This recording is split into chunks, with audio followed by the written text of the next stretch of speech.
ഈശോമിശിഹായിൽ ഏറ്റവും പ്രിയമുള്ള സഹോദരി സഹോദരങ്ങളെ, ഇന്ന് ഈശോയെ ആദ്യമായി സ്വീകരിക്കുന്ന ഇസബൽ റോസ് റോണി, എലായി ലൂസിയ റോണി, അവരുടെ മാതാപിതാക്കളെ, അപ്പച്ചൻ ചേട്ടൻ, നമ്മുടെ ഇടവക വികാരി ബഹുമാനപ്പെട്ട കോളച്ചൻ, ഇന്നേ ദിവസം വിശുദ്ധ കുർബാനയിലൂടെ നാം ഈ കുഞ്ഞുങ്ങൾക്ക് വേണ്ടി പ്രത്യേകമായിട്ട് പ്രാർത്ഥിക്കുകയാണ്. അവര് ഈശോയെ സ്വീകരിക്കുന്ന വലിയ സന്തോഷമുള്ള ഒരു ദിവസമാണിത്. ഈ ദിനത്തിന്റെ സന്തോഷം ജീവിതകാലം മുഴുവനും നിലനിൽക്കണം എന്നത് ഈശോ ആഗ്രഹിക്കുന്ന കാര്യം കൂടിയാണ്. മനുഷ്യനെ സംബന്ധിച്ചിടത്തോളം ഈ ഭൗതിക ലോകത്തിൽ ഭക്ഷണ പദാർത്ഥങ്ങൾ ധാരാളം ഉണ്ടെങ്കിൽ ആ ഭക്ഷണ പദാർത്ഥത്തെക്കാൾ ഉപരിയായി ആത്മീയമായിട്ടുള്ള ശക്തി നമുക്ക് പ്രദാനം ചെയ്യുന്നത് അവിടുത്തെ തിരുശരീരവും തിരുരക്തവുമാണ് എന്ന് മാത്രമല്ല, ആ തിരുശരീര രക്തങ്ങളെ യോഗ്യതയോടെ നാം സ്വീകരിക്കുമ്പോൾ അത് നിത്യജീവന് നമുക്ക് നേടിത്തരുന്ന കൃപാവരവും കൂടിയാണ്. വിശുദ്ധ പത്രോസ്ലീഹ അദ്ദേഹത്തിന്റെ ലേഖനത്തിൽ പറയുന്നുണ്ട്, മനുഷ്യ ജീവിതത്തിന്റെ, മനുഷ്യ വിശ്വാസത്തിന്റെ ലക്ഷ്യം മനുഷ്യ രക്ഷയാണ്. നാം വിശ്വസിക്കുന്നു എന്നതിന്റെ അടിസ്ഥാനം നമ്മുടെ ആത്മരക്ഷയാണ്. ഈ ആത്മരക്ഷ നാം പ്രാപിക്കണമെങ്കിൽ അതിന് ചേർന്ന വിധത്തിലുള്ള ആത്മീയ ജീവിതം നമുക്കുണ്ടാകണം. ആ ആത്മീയ ജീവിതത്തിന്റെ ആദ്യപടിയാണ് നാം സ്വീകരിക്കുന്ന മാമോദീസ. നമ്മുടെ സഭയില് മാമോദീസായും സ്ഥൈര്യലേപനവും വിശുദ്ധ കുർബാനയും ഒന്നിച്ച് നൽകപ്പെടുന്നുണ്ട്. അതിനാൽ തന്നെ ഇവരിരുവരും, ഇസബലും എലയിനും, ഈശോയെ മാമോദീസ സ്വീകരിച്ച സമയത്ത് അവരറിയാതെ താൽക്കാലികമായിട്ട് സ്വീകരിച്ചിട്ടുണ്ട്. പക്ഷെ അതിന്റെ പൊതുവായിട്ടുള്ള സ്വീകരണം ഇന്ന് നടക്കുമ്പോൾ അതിൽ വളരെ പ്രധാനമായി ഇവരുടെ ജീവിതത്തിലേക്ക് ഇവരുടെ പാപത്തെ കുറിച്ചുള്ള ചിന്ത കൂടി വന്ന് അതിൽ നിന്നുള്ള ഒരു മോചനത്തിലേക്ക് കടന്നു വരുമ്പോഴാണ് യഥാർത്ഥത്തില് കർത്താവിനെ സ്വീകരിക്കാൻ ഇവര് യോഗ്യരായിത്തീരുന്നത്. എന്ന് പറഞ്ഞാൽ കുംഭസാരം എന്ന കൂദാശ സ്വീകരിച്ച ശേഷമാണ് ഈശോയെ സ്വീകരിക്കേണ്ടത് എന്ന സഭയുടെ നിയമം ഇന്ന് മുതൽ ഇവർ പാലിക്കപ്പെടുകയാണ്. ഇനി വരുന്ന ആളുകളിലെല്ലാം ഇവർ ഈശോയെ സ്വീകരിക്കുമ്പോൾ പാപത്തെ കഴുകി വെടിപ്പാക്കിയ ഹൃദയത്തോടുകൂടിയാണ് ഈശോയുടെ സന്നിധിയിലേക്ക് ഈ രണ്ട് കുഞ്ഞുങ്ങൾ കടന്നു വരുന്നത്.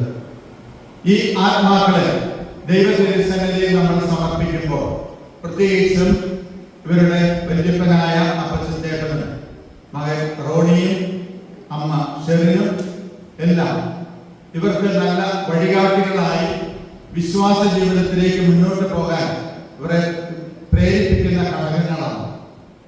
ഞാൻ ഒരു കാര്യം ഓർക്കുന്നത് വിശുദ്ധ ജോൺ ബോസ്കോയുടെ ജീവിതത്തെ കുറിച്ചാണ്. ജോൺ ബോസ്കോ, അദ്ദേഹത്തിന്റെ ചെറുപ്പത്തിലുള്ള പേര് ജോണി എന്നായിരുന്നു. പിതാവ് മരിച്ച് കുറെ കഴിഞ്ഞിട്ടാണ് ജോണിക്ക് ഏറെക്കുറെ വിശുദ്ധ കുർബാന സ്വീകരിക്കാനുള്ള സാഹചര്യം ഉണ്ടായത്. അമ്മയാണ് ജോണിയെ വളർത്തിയത്. മമ്മ മാർഗരറ്റ് എന്ന വിശുദ്ധയായ ആ പുണ്യവതി, അവരാണ് ജോണിയെ വളർത്തിയെടുത്തത്.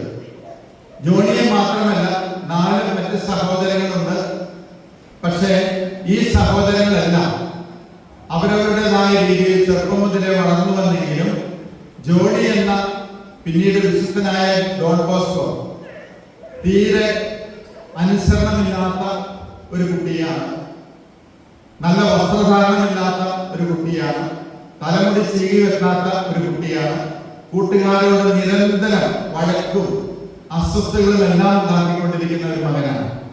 അതുകൊണ്ട് തന്നെ സ്കൂളിൽ വിടുന്ന കാര്യത്തിന് മാതാപിതാക്കള്, മമ്മ മാർഗരറ്റ് എപ്പോഴും ബുദ്ധിമുട്ട് അനുഭവിച്ചിരുന്നു. അവരാകട്ടെ തന്റെ പറമ്പിലുണ്ടാകുന്ന കാർഷിക വിഭവങ്ങൾ കുറച്ചൊക്കെ ശേഖരിച്ച് ഓരോ ദിവസവും തന്നെ മാർക്കറ്റിൽ കൊണ്ടുപോയി വിൽക്കുകയും അതനുസരിച്ച് അവർക്ക് ലഭിക്കുന്ന പണം കൊണ്ടാണ് ആ കുടുംബത്തെ വളർത്തിയെടുത്തിരുന്നത്. ഈ സമയത്തെല്ലാം ഈ ജോണിയെ കൂടെ കൊണ്ടുപോകും. ജോണി അമ്മയുടെ അടുത്ത് ആദ്യമൊക്കെ ഇരിക്കുമെങ്കിലും കുറച്ചു കഴിഞ്ഞാൽ കൂട്ടുകാരുടെ കൂടെ കൂടുന്നു. അവൻ അവിടെ ഇവിടെയെല്ലാം കയറുന്നു. മരത്തിൽ കയറിയാൽ അതിന്റെ ചിന്തകളുടെ അവസാന അഗ്രത്തിൽ വരെ ചെന്ന് തൂങ്ങി താഴോട്ട് ചാടുന്ന സ്വഭാവവും എല്ലാം ഉണ്ട്. ഓരോ ദിവസവും വൈകുന്നേരം ആകുമ്പോൾ പലതരത്തിലുള്ള പരിക്കുകൾ ഈ മകന്റെ ശരീരത്തിലുണ്ട്. ഓരോ ദിവസവും പിന്നിട്ടപ്പോൾ ഇവന് ഏതാണ്ട് 12 വയസ്സടുത്തപ്പോൾ അമ്മ അവനെയും കൊണ്ട് വികാരിച്ചെടുത്തി എന്ന് പറഞ്ഞു.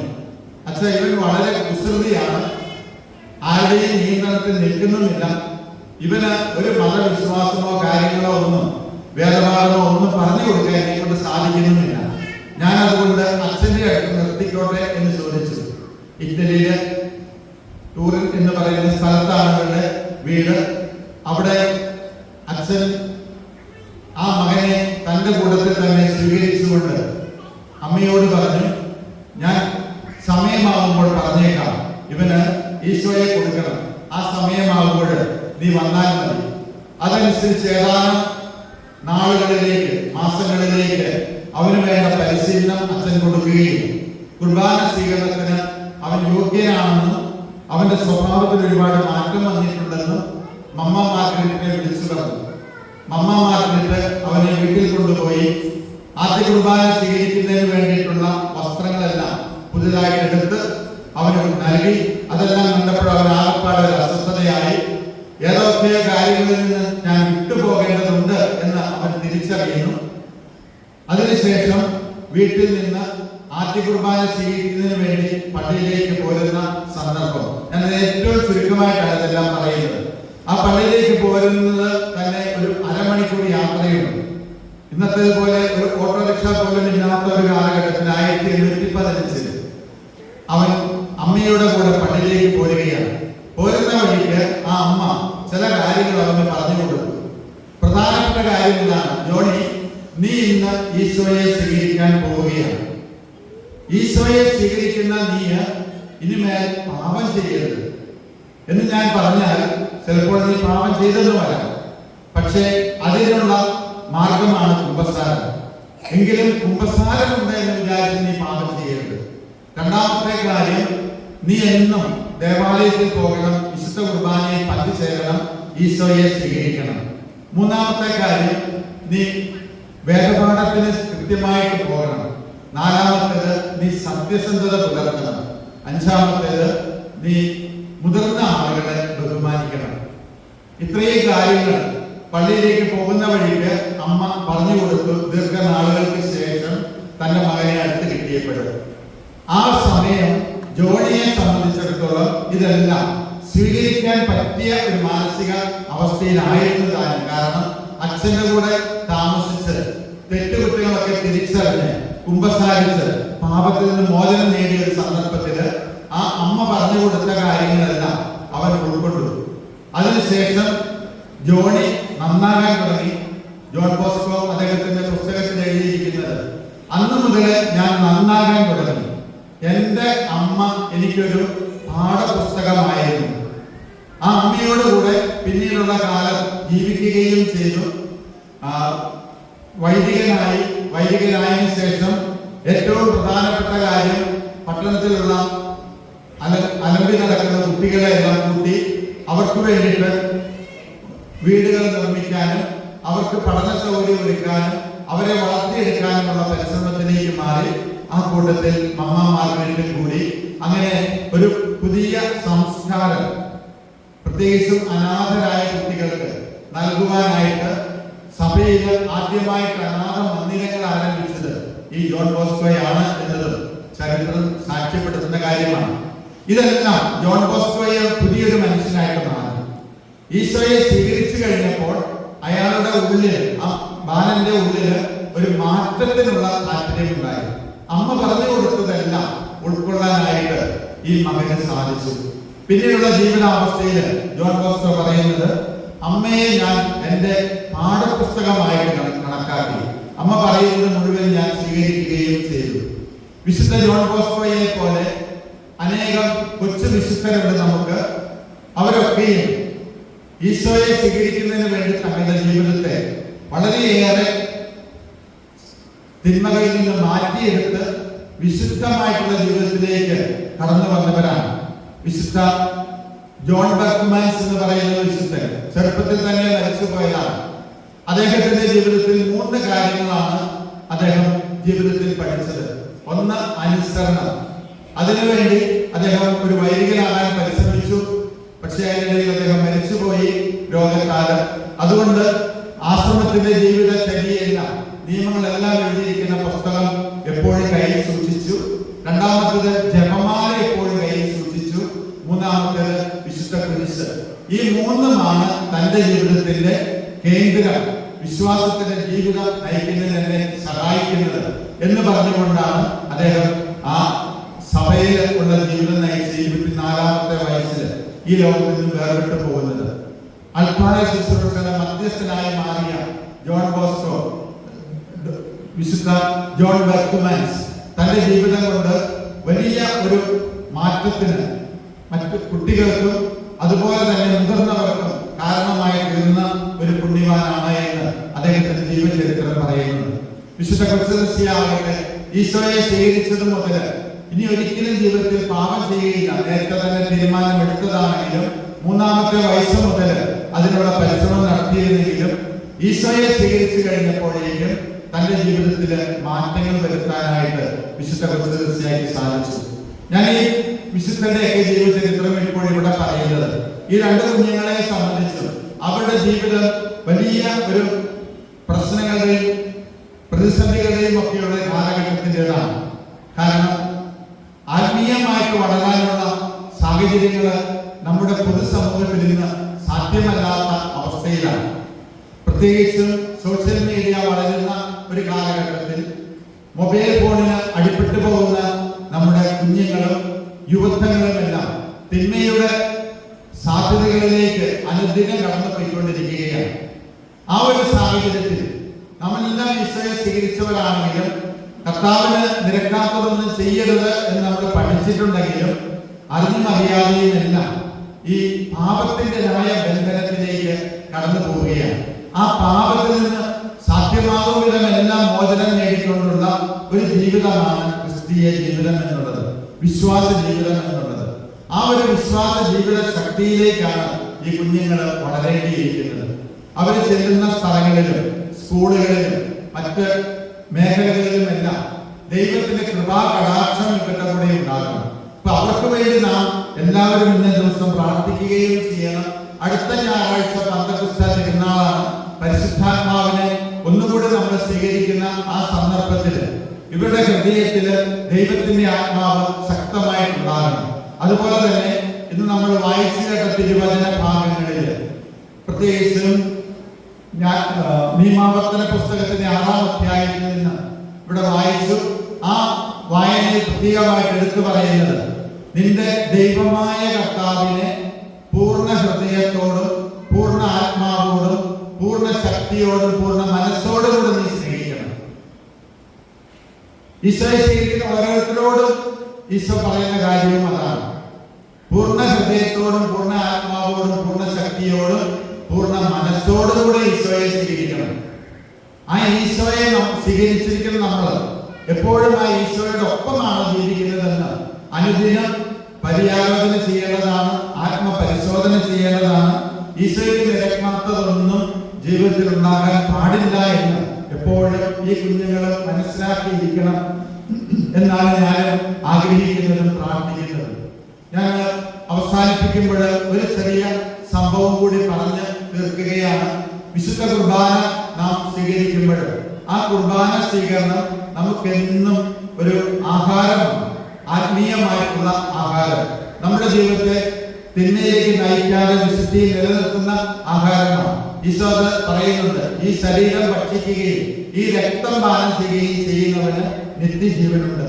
നമുക്ക് നിത്യജീവൻ പ്രദാനം ചെയ്യുന്ന ഈ കുദാശ അന്ത്യ അത്താഴത്തില് ഈശോ സ്ഥാപിച്ചപ്പോൾ ഈശോ അവിടെ പ്രധാനമായിട്ടും പറഞ്ഞു, ഇത് നിങ്ങൾക്കൊരു മാതൃകയാണ്.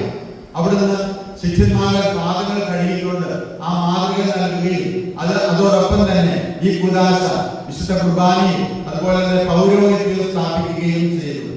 ഇതിന്റെ എല്ലാം വെളിച്ചത്തിൽ ഈ ഒരു പുരോഹിതൻ അർപ്പിക്കുന്ന ബലിയിൽ നാം പങ്കുചേരുമ്പോൾ അവിടെ ഒരുക്കപ്പെടുന്ന അപ്പവും വീഞ്ഞും അവിടുത്തെ ശരീരവും രക്തവുമായി മാറും എന്നത് നമ്മൾ പൂർണ്ണമായിട്ടും വിശ്വസിക്കുകയും ഉൾക്കൊള്ളുകയും ചെയ്യേണ്ടതുണ്ട്. അതുകൊണ്ട് അപ്പം തന്നു അല്ലെങ്കിൽ ഓസ്തി തന്നു എന്നുള്ളതല്ല നമ്മൾ പറയുന്നത്. ഈശോയുടെ തിരുശരീരമാണ് നമുക്ക് ലഭിച്ചിരിക്കുന്നത്. വീഞ്ഞ് തന്നു എന്നല്ല പറയുന്നത്, അവിടുത്തെ തിരുരക്തമാണ് നമുക്ക് ലഭിക്കുന്നത്. അതുകൊണ്ട് തന്നെ ആ ഒരു കാഴ്ചപ്പാട് നമ്മുടെ ജീവിതാവസ്ഥയിൽ എപ്പോഴും ഉണ്ടാകണം.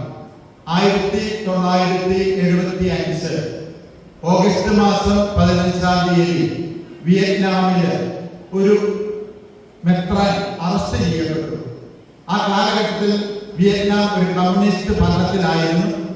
അത് നമ്മുടെ നാട്ടിലുള്ള കമ്മ്യൂണിസം പോലെയല്ല, തീവ്രവാദികളുടേതായ ഒരു കമ്മ്യൂണിസത്തിന്റെ ഭരണത്തിലായിരുന്നു. ആ ഭരണത്തിൽ സഭയെ എല്ലാ തരത്തിലും പീഡിപ്പിക്കുന്ന ഭരണാധികാര ആണ് ഉണ്ടായിരുന്നത്. അതുപോലെ തന്നെ ഒരുപാട് പീഡനങ്ങൾ സഭ അംഗങ്ങൾ കേൾക്കേണ്ടതായിട്ട് വന്നു. ഈ മെത്രാൻ വിയറ്റ്നാമിലെ തലസ്ഥാനത്ത് തൊട്ടടുത്തുള്ള ഒരു അരമനയിലാണ് താമസിച്ചിരുന്നത്. വെറും 40 വയസ്സോളം പ്രായമേ അന്ന് അദ്ദേഹത്തിന് ഉണ്ടായിരുന്നത്. ആ ഒരു സമയത്ത് അദ്ദേഹം ഈ ഭരണത്തിനെതിരായിട്ടും ഈ രാഷ്ട്രീയത്തിനെതിരായിട്ടും എല്ലാം പ്രസംഗിക്കുകയും അദ്ദേഹത്തെ അറസ്റ്റ് ചെയ്യാനായിട്ട് തീരുമാനിക്കുകയും ചെയ്തു. ഓഗസ്റ്റ് 15 നമുക്കറിയാം, പരിശുദ്ധ മാതാവിന്റെ തിരുനാൾ ദിനത്തില് അദ്ദേഹത്തെ കൊട്ടാരത്തിലേക്ക് വിളിച്ചു ഭരണാധികാരി.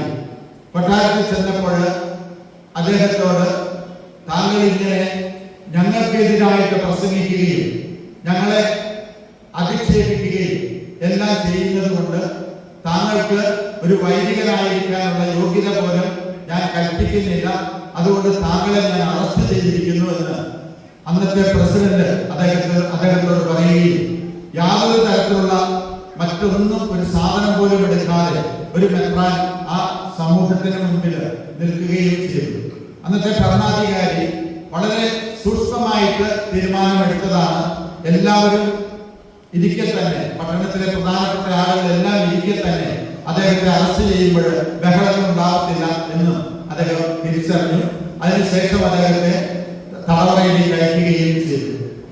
13 വർഷം തടവറയിൽ കഴിഞ്ഞ ആ മെത്രാൻ അദ്ദേഹത്തിന്റെ ജീവിതത്തെ കുറിച്ച് ടെസ്റ്റിമണി ഓഫ് പോപ്പ് എന്ന പേരിൽ ഒരു പുസ്തകം എഴുതിയിട്ടുണ്ട്.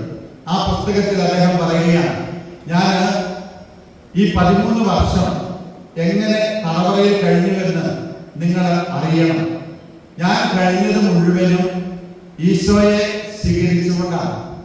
എങ്ങനെയാണ് ഈശോയെ സ്വീകരിച്ചതെന്ന് പറയുന്നത് അദ്ദേഹം പറയുന്നത് കേൾക്കുമ്പോഴാണ് ഈ വിശുദ്ധ കുർബാനയോട് നമുക്കുണ്ടാകേണ്ടതായ ആ ആദരവ് എത്രമാത്രം ഉണ്ട് എന്ന് അദ്ദേഹം പറയുന്നത്.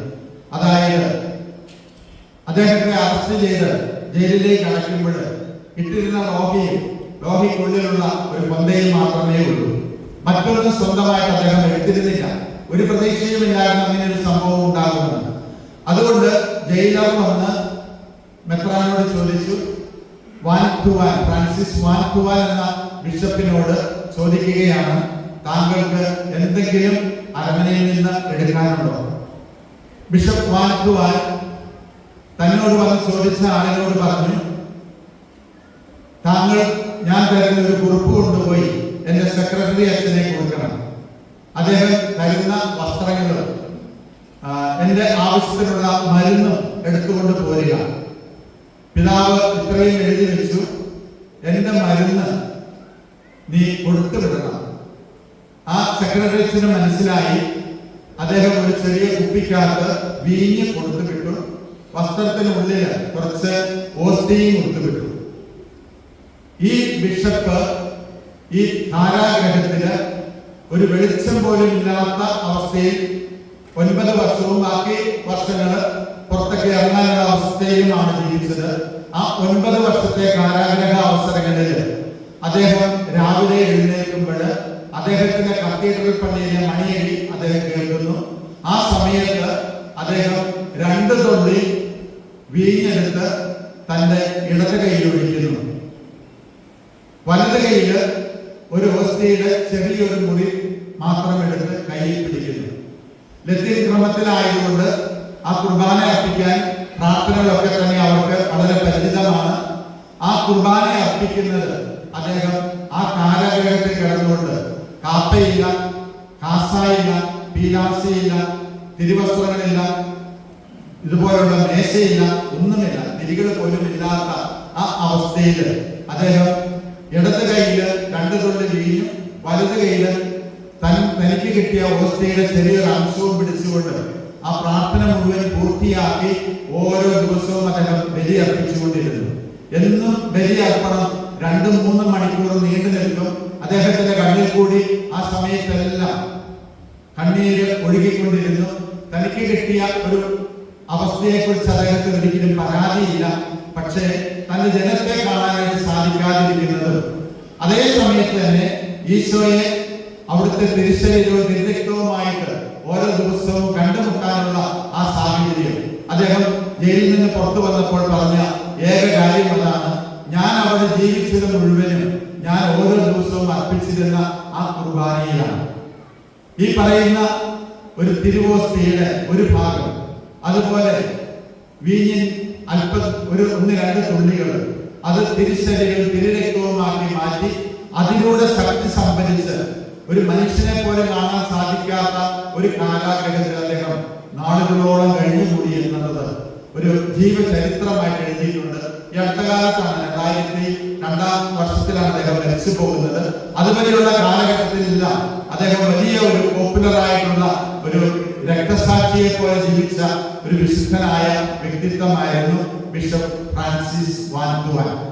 ഞാൻ വേറെ ഒന്നും പറയുന്നില്ല, ഇത്ര മാത്രമേ ഉള്ളൂ. അദ്ദേഹത്തെ സംബന്ധിച്ചിടത്തോളം അദ്ദേഹത്തിന്റെ ജീവിതം മുഴുവനും ഈ വിശുദ്ധ കുർബാനയായിരുന്നു. പിന്നീട് ജയിലിൽ കിടന്ന ജയിലർമാരൊക്കെ അദ്ദേഹത്തിന് ഈ കുർബാന വീണ്ടും പലതരത്തില് ഓസ്തികൾ കൊണ്ടുവന്ന് കൊടുത്ത് അദ്ദേഹത്തിന് കുർബാന ചെല്ലിച്ച് ആ കുർബാനയുടെ ഭാഗം തടവറയിലുണ്ടായിരുന്ന മറ്റുള്ളവർക്കൊക്കെ കൊടുക്കാനുള്ള അവസരം കൂടി ഉണ്ടാക്കി കൊടുത്തു എന്നുള്ളത് അതെല്ലാം രഹസ്യമാണ്.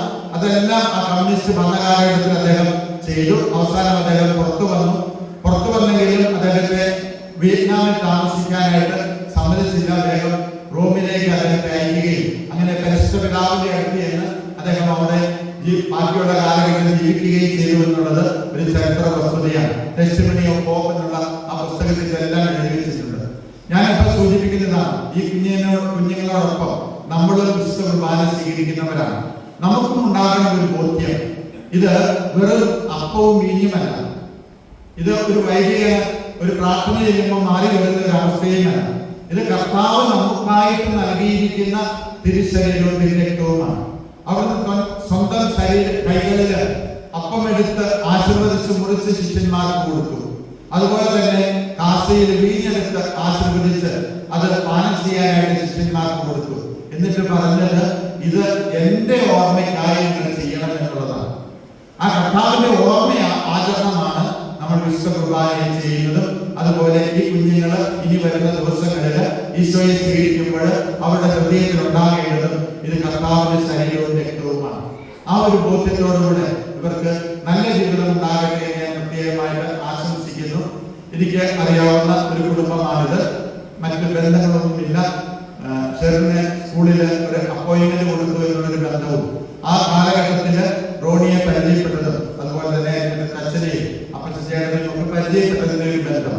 പക്ഷേ ഒരു നല്ല കുടുംബമാണ് ഇവരുടെതെന്നും ഈ കുഞ്ഞുങ്ങളെ നന്നായിട്ട് വളർത്താനായിട്ട് ഇവർ ആഗ്രഹിക്കുന്നുവെന്നും എനിക്ക് നന്നായിട്ട് അറിയാം. ഇവരെയും നിങ്ങളെ എല്ലാവരെയും ഈശോയ്ക്ക് സമർപ്പിക്കുന്നു. പരിശുദ്ധാത്മാവിന്റെ അനുഗ്രഹം എല്ലാവർക്കും കിട്ടട്ടെ എന്ന് പ്രത്യേകമായിട്ട് പ്രാർത്ഥിക്കുകയും നമുക്ക് അടുത്ത ഞായറാഴ്ചത്തെ പന്തക്കുസ്തായിക്ക് ഒരുങ്ങുകയും ചെയ്യാം.